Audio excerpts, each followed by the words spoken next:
ang tao sa halamanan ng Eden upang ito'y pangalagaan at pagyamanin. Sinabi niya sa tao, makakain mo ang alinmang bungang kahoy sa halamanan, maliban sa bunga ng punong kahoy na nagbibigay ng kaalaman tungkol sa mabuti at masama. Huwag na huwag mong kakanin ang bungang iyon. Mamamatay ka kapag kumain ka niyon. Matapos gawin ang lahat ng ito, sinabi ni Yahweh, hindi mainam na mag-isa ang tao. Bibigyan ko siya ng makakasama at makakatulong. Kaya lumikha siya ng mga hayop sa parang at ibon sa himpapawid, inilapit sa tao at ipinaubaya dito ang pagbibigay ng pangalan sa mga iyon. Kung ano ang kanyang itawag, iyon ang magiging pangalan nila. Ang tao nga ang nagbigay ng pangalan sa lahat ng ibon at mga hayop, maging maamo o mailap. Ngunit, wala isa man sa mga ito ang angkop na kasama at katulong ng lalaki. Kaya, pinatulog ni Yahweh ang tao, samantalang nahihimbing, kinuha niya ang isang tadyang nito at pinaghilom ang laman sa tapat niyon. Ang tadyang na iyo'y ginawa niyang isang babae at inilapit sa lalaki. Sinabi ng lalaki, sa wakas, narito ang isang tulad ko, laman ng aking laman, buto ng aking buto. Babae ang siyang itatawag sa kanya, sapagkat sa lalaki nagmula siya. Ito ang dahilan, kaya iniiwan ng lalaki ang kanyang ama at ina upang sumama sa kanyang asawa, sapagkat sila'y nagiging iisa. So ito ang paalala sa bawat isa sa atin patungkol sa pag-aasawa, mula doon sa napakagandang Garden ng Eden. So sa ngayon, ipag-prepare natin yung ating mga puso para sa salita ng Panginoon, at ito ay ibigay ng ating pastor, Pastor Floribel Siagan. Amen. Inilig ko po na lahat po tayo ay tumayo. So 127, the Bible says, except the Lord build the house, they labor in vain that build it. Except the Lord keep the city, the watchman waketh but in vain. It is vain for you to rise up early to set a plate, and to eat bread of sorrow, for give it beloved sleep. Lo, children are inheritance of the Lord, and the fruit of the womb is his reward. As an arrows are in the hands of a mighty man, so are children the youth. Happy is the man that hath his quiver full of them. They shall not be ashamed, but they shall speak with the enemies in the gate. Yeah. So dito po ay makita po natin, kahit po sa unang aklat po dito sa Bible o sa Genesis, ay makikita po natin dito na mismo ang ating pong Diyos yung author ng marriage pong ito. At isa po sa mga siguro gagawin po natin at hilingin na ma-remind po tayo at mapag-aralan ay yung patungkol po sa kung paano po natin mapatatag, mapatibay yung ating pong buhay may asawa or marriage. Kasi sa panahon ngayon, alam din natin na parang mahina na, parang hindi na po nire-respeto yung plano ng Diyos patungkol po sa pag-aasawa. So sana sa hapong ito ay hindi lang po si Saul at saka si Fred dyan yung ating pong matuturoan, kundi mismo din tayo. Dahil tayo po ay may mga pamilya din. O yung iba, may plano din na mag-aasawa. So manalangin muna tayo. Dakilang Ama at makapangyarihan sa lahat, Ikaw po yung naglalampo sa lalaki at babae. At salamat po, Panginoon, na sa oras na ito, ang inyong pong kalooban ay sinunod po namin. Sinunod po ni Sol at saka ni Fredjan, Panginoon. Dalangin po namin, O Diyos, na sana po ay mangibabaw po ang katotohanan at ang inyong pong salita ay dapat sundin hanggang kami po ay inyong kukunin. Sana po ang inyong salita ay mangusap po sa bawat isa sa amin. Especially po sa dalawang ito. Pinupuri po namin kayo at dinadakila sa pangalan po ng Panginoong Hesus. Amen. Okay? So pwede po tayong makaupo na. O sa akin pa, ay sila po ay nagpaalam po sa akin. At sa ngayon, ay parang masabi po natin, sinagot nga ng Diyos yung ating pong panalangin na talagang kayo talaga ay para sa isa't isa.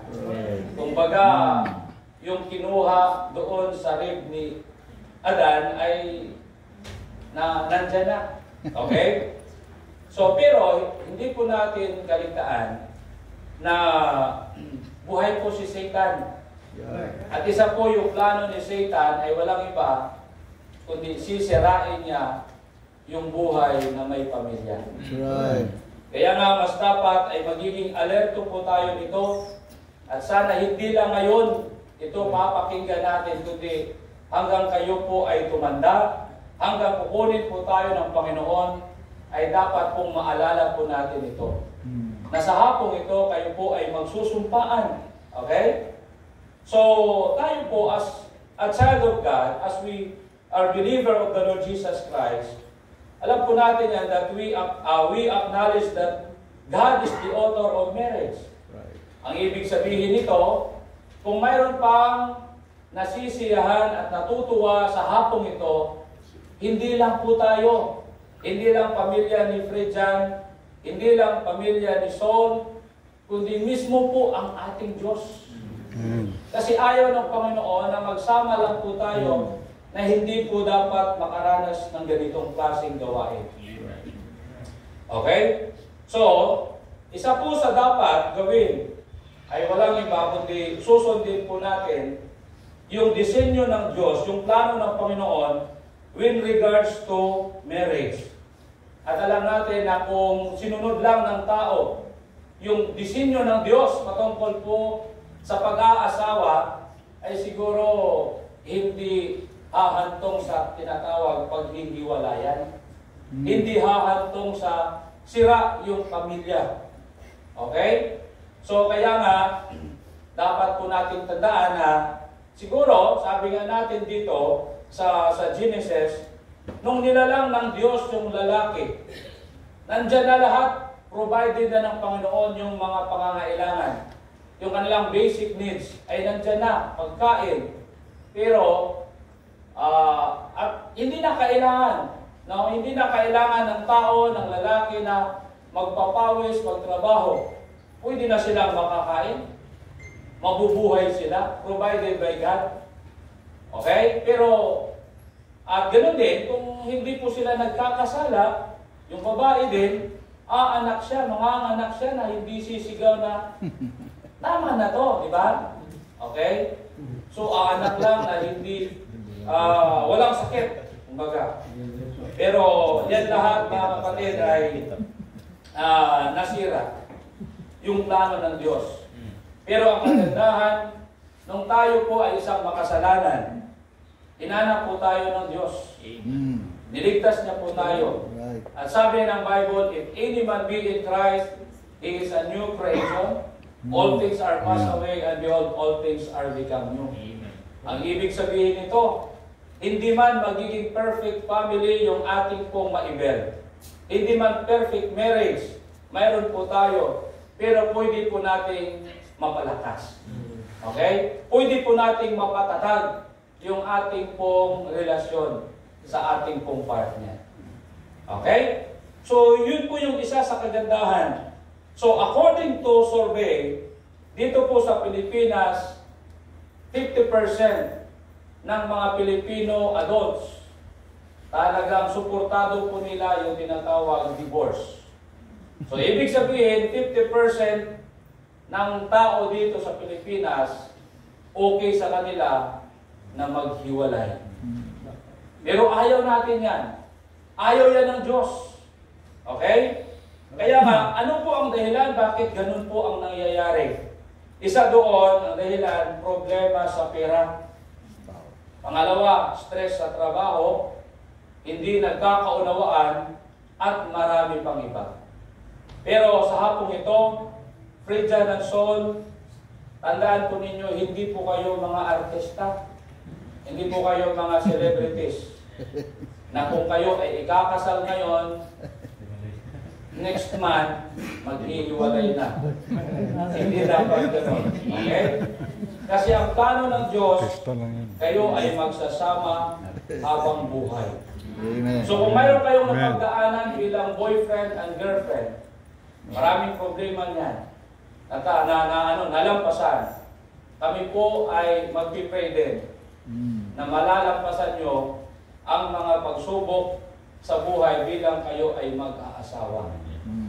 Nandito po kami na alalay po sa inyo. Pero, ang kagandahan po bilang mga pastor, kaya nga kaming mga pastor ay parang very strict po kami. Pagdating po sa mga young people, pagdating po sa ligawan ng young people, stricto po kami. Bakit?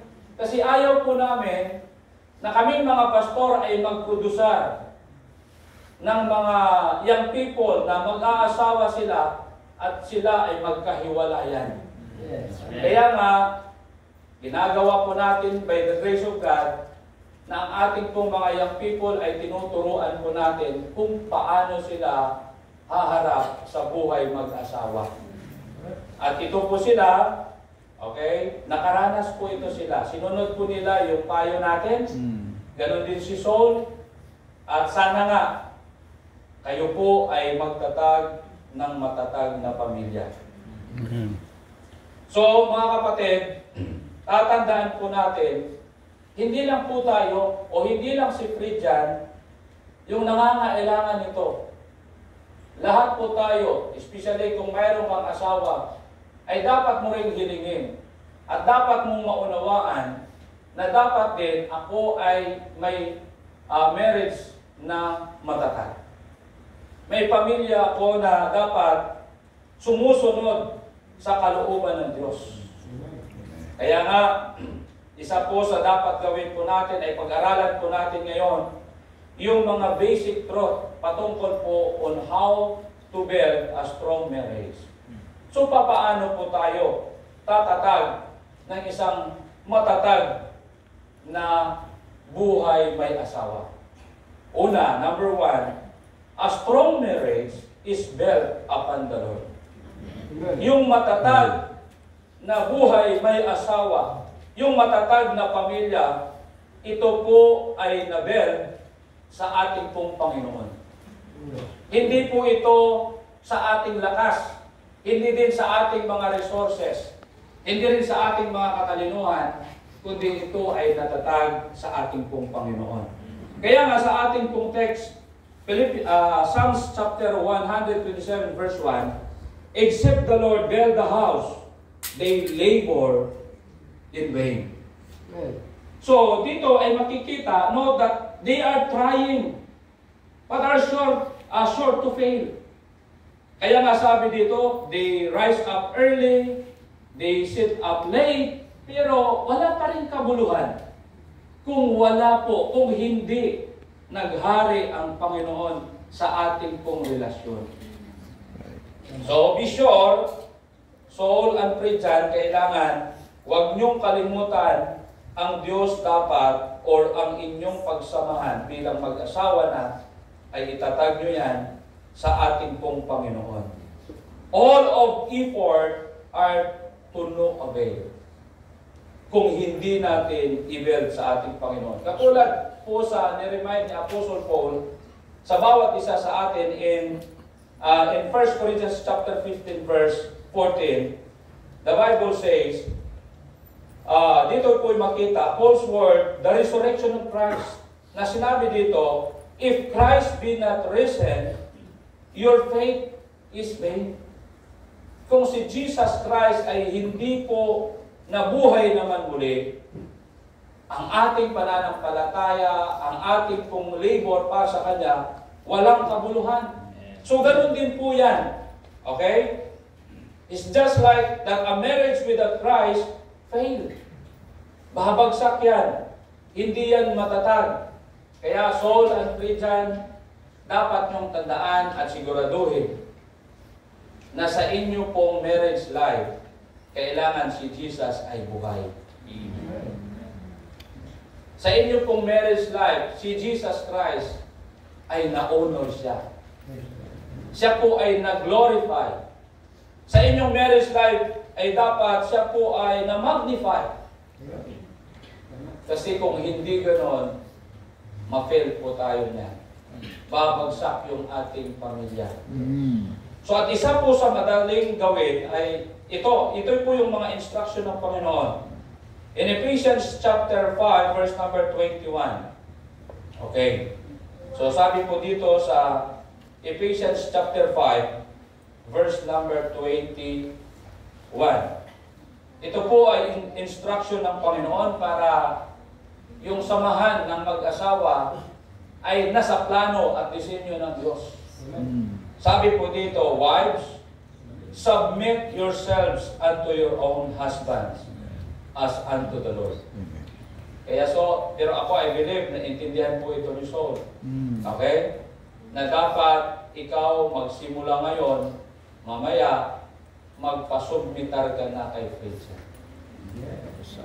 Okay? Kung hindi ka magpapasubmit, ang ibig sabihin nito, hindi natin nasunod ang kalooban ng Diyos. At kung hindi mo yan magagawa, Saul, mahihirapan ka. Bakit? Kasi hindi yan gawain mo na maging leader ka. Ang gagawin mo, nandyan ka lang, alalay kay Christ. Amen. Minsan sinasabi, Pastor, kailangan ko, i-lead ko yung asawa ko kasi hindi siya magaling. O may panawagan, Mamo, abis siya. O hindi siya matalino. Okay. Alam mo, kasalanan mo yan. Bakit? Pinili mo siya. Kaya nga wala nang oriento. Okay? So submit. Dahil magiging asawa mo na siya. Pangalawa, sa verse 23, the Bible says, for the husband is the head of the wife, even as Christ is the head of the church, and He is the Savior of the body. 24, therefore, as the church is subject unto Christ, so let the wives to be their own husbands in everything. Amen. Husband, love your wife, even as Christ also loved the church, and He gave Himself for it. Amen. So ikaw, Christian, meron kang Panginoon. Ligtas ka na. Anak ka na ng Diyos. Sinusunod mo yung Bible. Tama, dapat lang ito ay mangyari din sa buhay mo. Na hindi ibig sabihin na leader ka ay pababayaan mo na si Saul. Nandyan ka, kailangan ka ni Saul. Kaya nga tinanggap ka ni Saul bilang asawa dahil alam niya na ikaw ay makapagprotekta sa kanya. Maunawaan mo siya. Bakit? Kasi mahal mo siya. So dapat, yun yung gagawin natin. Okay? Yun yung plano ng Diyos. At kailanman ay hindi dapat natin itong sisirain.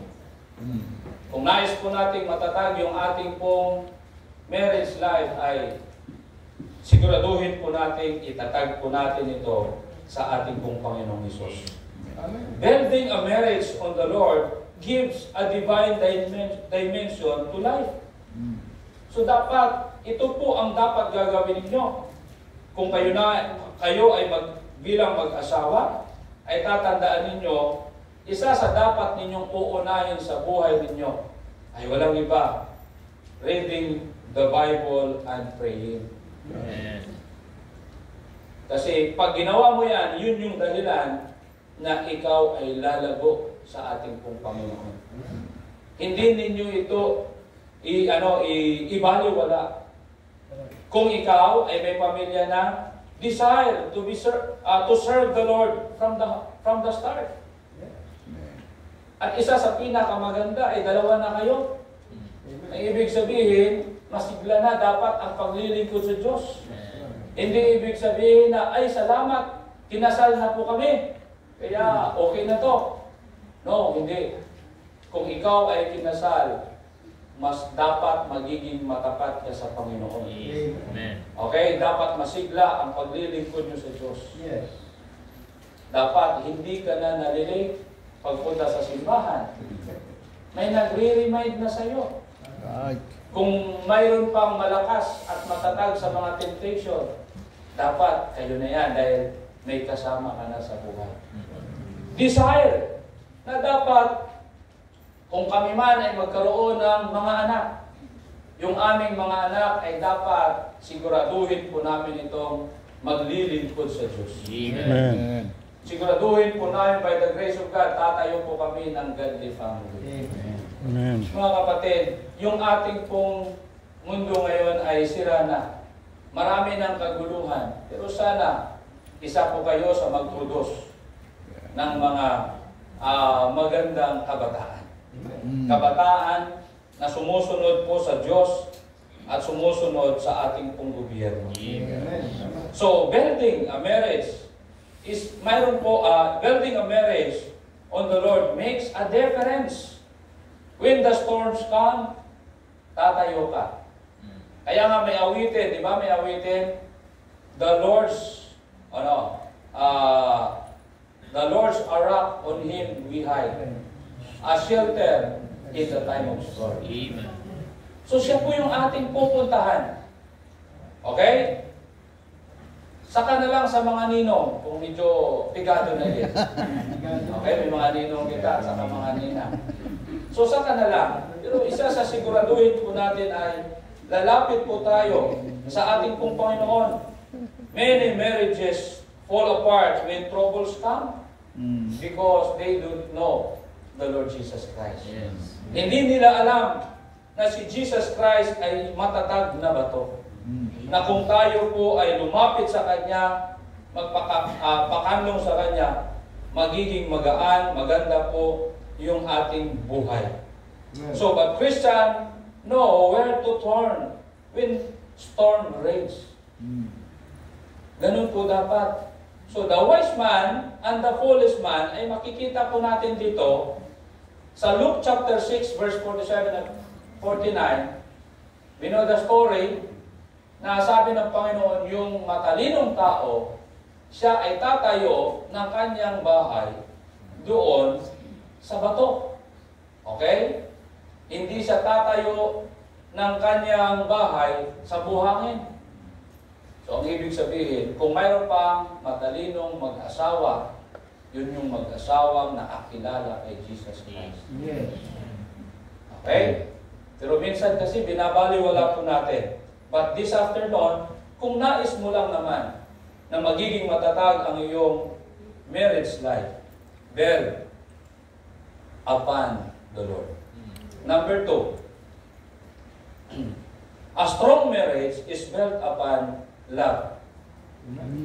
Yun po ay makikita po natin sa 1 Corinthians. Okay. 1 Corinthians chapter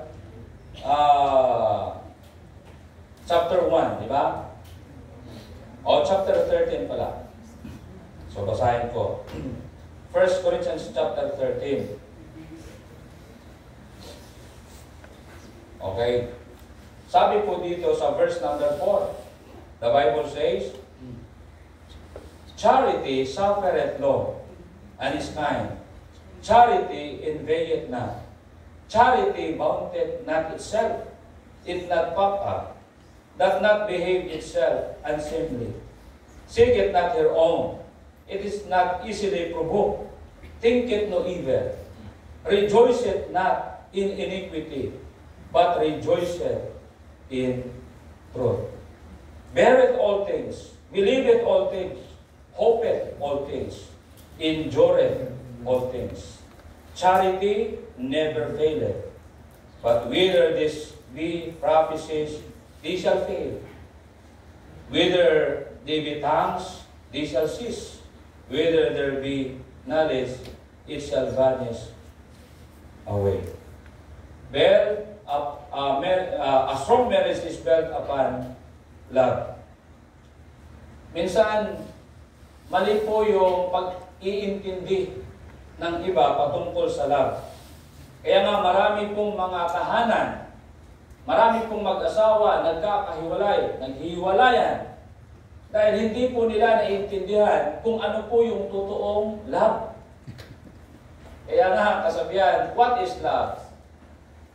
Love is blind. Ganun, di ba? What is love?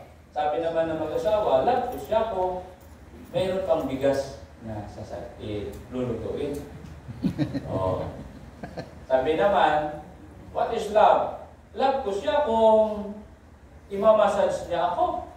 Titimplahan niya ako ng kape. Oh. Eh paano kung hindi yan magawa? Kaya nga yung iba nagkakahiwalayan. Okay?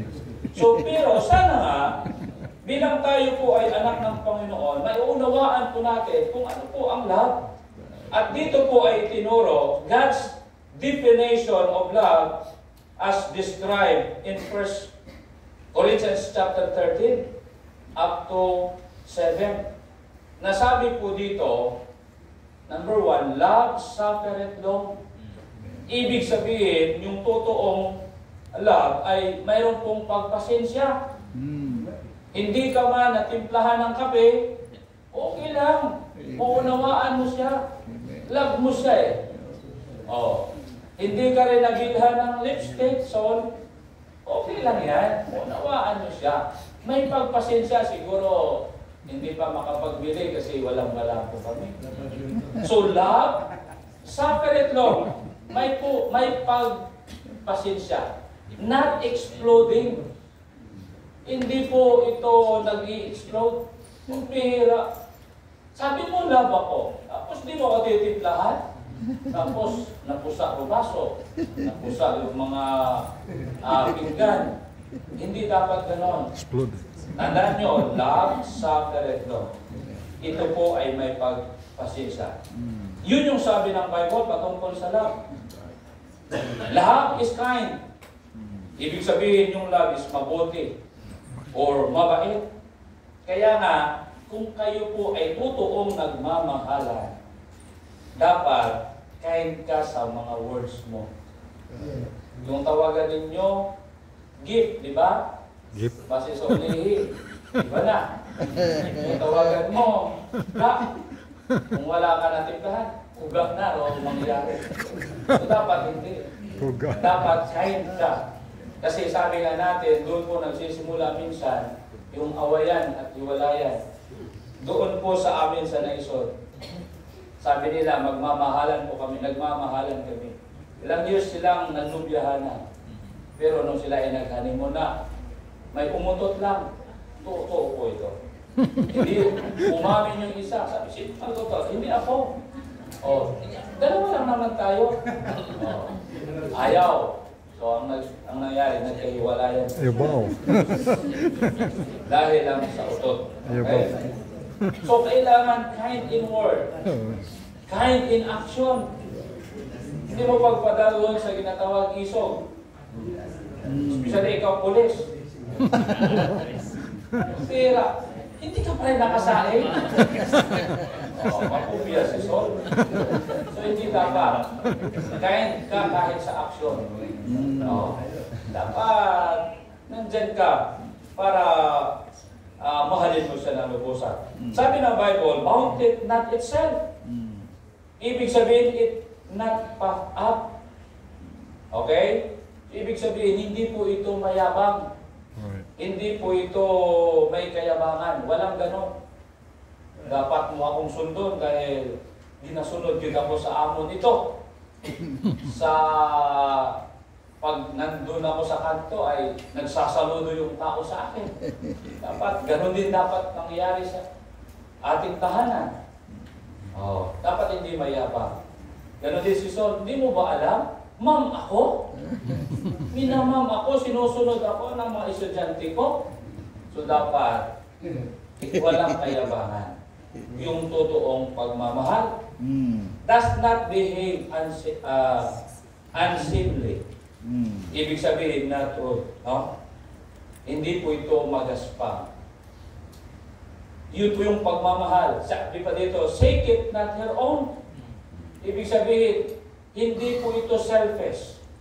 Hindi mo uunahin yung sarili. Okay? Total, ano ko to? Paborito ko yung ulam. So, dapat siguraduhin ko o akong tiyan. Hindi dapat gano'n. Dapat magsama kayo sa hirap at ginhawa. Hindi po selfish. Right. It is not easily provoked. Ibig sabihin, hindi po irritable. Think it no evil.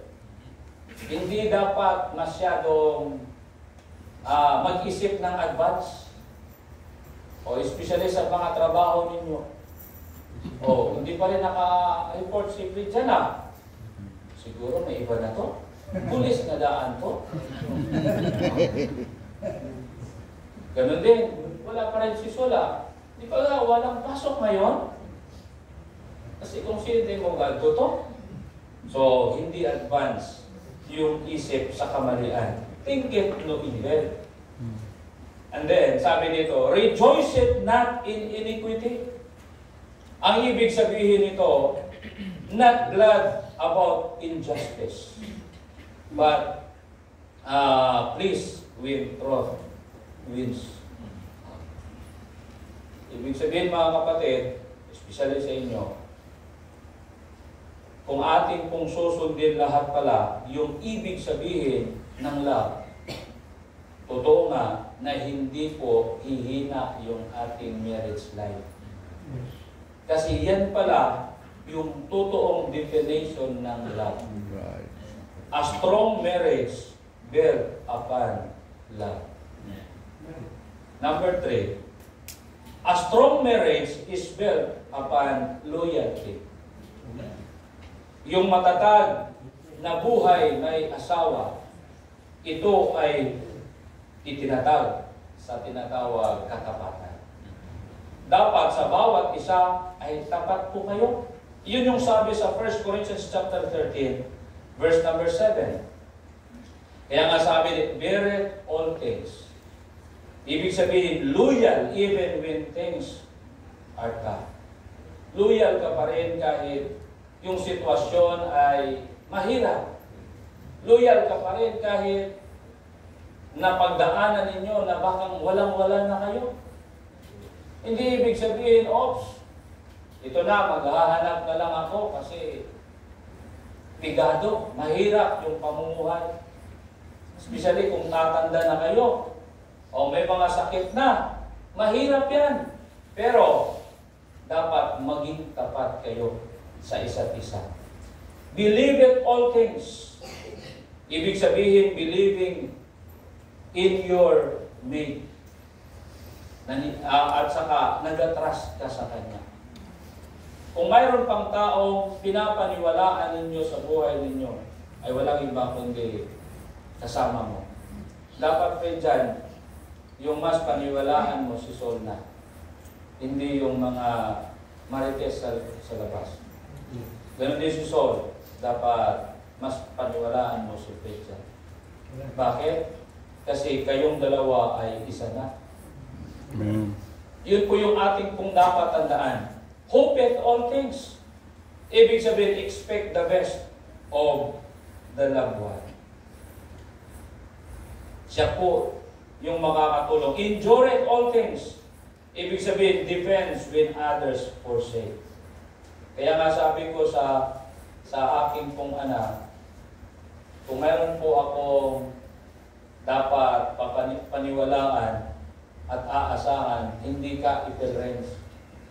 Dapat ay si mama mo. Kasi darating ang araw, iiwanan mo ako.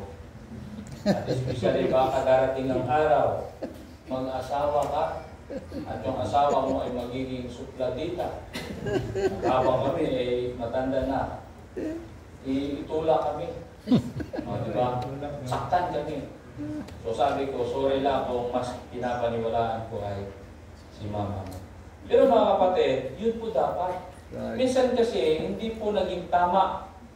Mas pinapaniwalaan natin yung ibang tao kaysa sa ating asawa. Mas sinusuportahan natin yung iba. Mas palangga natin yung iba. Hindi yung pamilya. Mali. Dapat kung mayroon pang prioridad, yung ating pong pamilya. Okay? Yung ating asawa at yung ating pong mga anak. Endure all things. Defend when other forsake.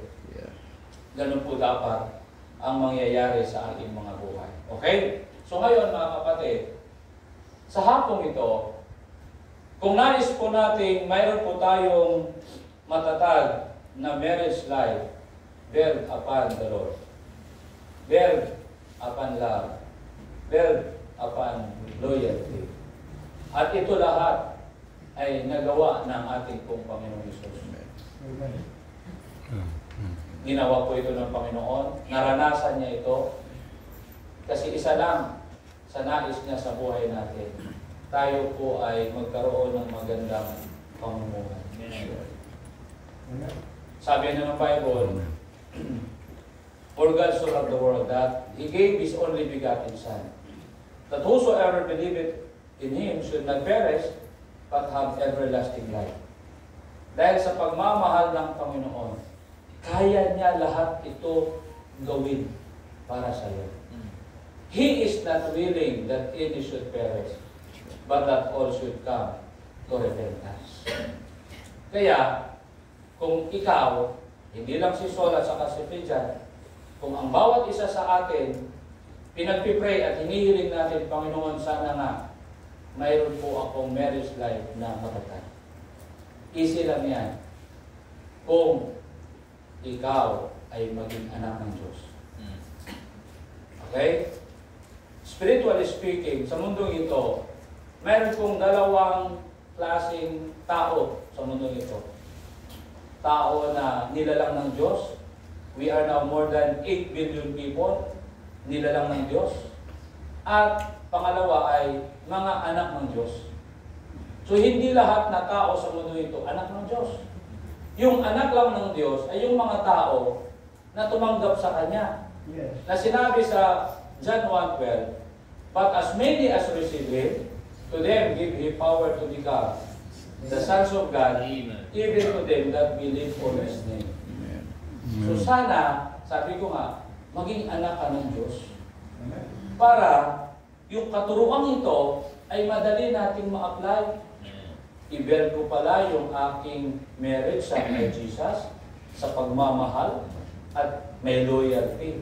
Pero ang tanong, paano po ako, baka mayroong isa po sa atin, paano po ako magiging anak ng Diyos? Simple lang.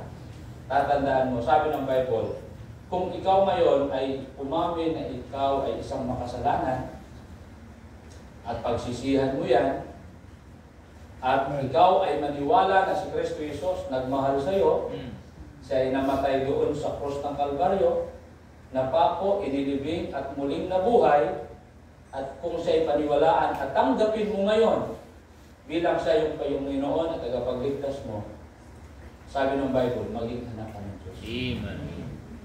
So isang kagandahan, dumalo po tayo dito, naging ninong or ninang ka, or nakasaksi ka sa pagkasal kay Frijan at kay Sol, at baka sa hapong ito, si Jesus Christ ay magiging Panginoon mo pa siya at tagapagligtas. At sana hindi po natin ito sayangin. Yes. Sa oras na ito, simple lang, manalangin po tayo na si Jesus Christ ay tanggapin po natin bilang siya yung ating Panginoon at tagapagligtas. Walang mawawala sa iyo kung ikaw ay magsisi at tumanggap kay Jesus sa pamamagitan ng panalangin. Okay? So sa oras na ito, hinihiling ko po lahat na tayo po ay yumuko, manalangin po tayo At itong panalangin ay pagtanggap kay Jesus Christ bilang siya yung ating Panginoon tagapagligtas. Dahil nais nating maligtas tayo sa impyerno, nais nating pupunta sa langit, nais nating maging anak tayo ng Diyos. Sundin po natin ang panalangin nito. Dakilang Diyos, sa oras na ito, inaamin ko po na ako ay isang makasalanan. Hindi ko po kaya na iligtas yung aking sarili doon sa kamatayan patungo ng impyerno. Kaawaan niyo po ako, Panginoon. At sa oras na ito, nagsisisi po ako sa aking mga kasalanan at sa aking pong mga maling paniniwala. Tinatanggap kita bilang ikaw ay aking Panginoon at aking tagapagligtas. At magsimula ngayon, nananampalataya po ako na kung ako man ay kukunin mo, pupunta ako sa langit dahil ako ay naging anak niyo. Marami pong salamat sa pagkakataon ito. In Jesus' name, Amen and Amen. So sana nga, sa hapong ito, hindi lang tayo dumalo, sabi ko, kundi dapat tinanggapan natin si Jesus. Amen. Bilang siya po yung ating Panginoon tagapagligtas. Alam mo, kung sinunod mo yung panalangin yan, sabi ng Bible, naging anak ka ng Diyos. Sabi Pastor Jagan, and Bestman and Meducanon, Pakitoro. Okay, so first time, hawakan mo yung dalawang kamay ni Saul. At magtanong muna ako sa inyong dalawa.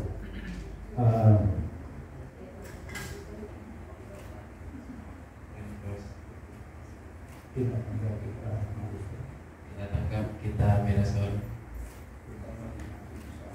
upang maging aking asawa, upang makasama mula sa araw na ito at magpakailan. Sa hirap at ginawa, sa kahirapan, sa ganahan, sa sakit at kalusugan, upang balik at ingatan ka hanggang sa tayo maghiwalay tayo. Alinsunod sa banal ng pag-usan ng Diyos, ito ang aking puso pangako sa iyo. Pangalan ng ating Panginoon Diyos. Tinatanggap kita kaibigan upang maging aking asawa, upang makasama, mawakan ka mula sa araw na ito at magpakailan.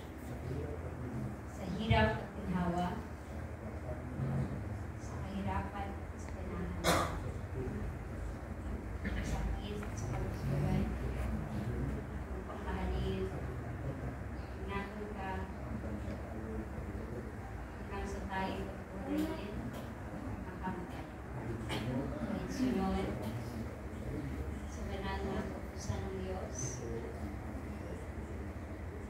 ito ang aking taos-pusong pangako sa iyo. I, Richard Pichagan, take you, Mirasol R. Luces, to be my beloved wife before God, who brought our lives together, and in the presence of our families and friends, I make this sacred vow. I promise to love you as Christ loved the church, faithfully, sacrificially, and without end. I will honor you, protect you, and lead our home with humility and integrity. And pray. I will listen to you with patience, speak to you with gentleness, and forgive you with grace. In season, of hardship, I will stand firm beside you, holding your hand and seeking God's strength together. You are God's precious gift to me, and I will cherish you all the days of my life. I promise to pray for you, to encourage your walk with the Lord, and to pursue God's purpose for our marriage. Where God calls us, I will go with you. Whatever we face, I will face with you. With all that I am and all that I have, I give myself to you. This is my covenant, sealed before God, who made us one.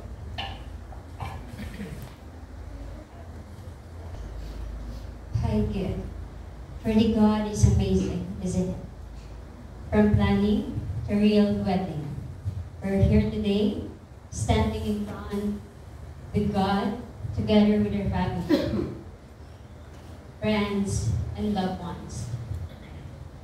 Gift, I thank God for your life, for giving you as my partner in life. I know how responsible you are in church ministry and in your families. Your devotion and life is testimony how God molds you to become who you are today. Thank you for the love, consistent effort, and patience.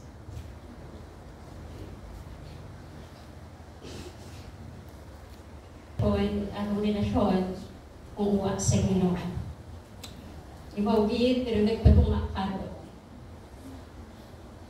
I promise gift to cherish our love today, tomorrow, and forever. I will respect you as my husband, to laugh with you, cry with you, and pray with you. I'll support your dreams and nurture our family to serve our Almighty God.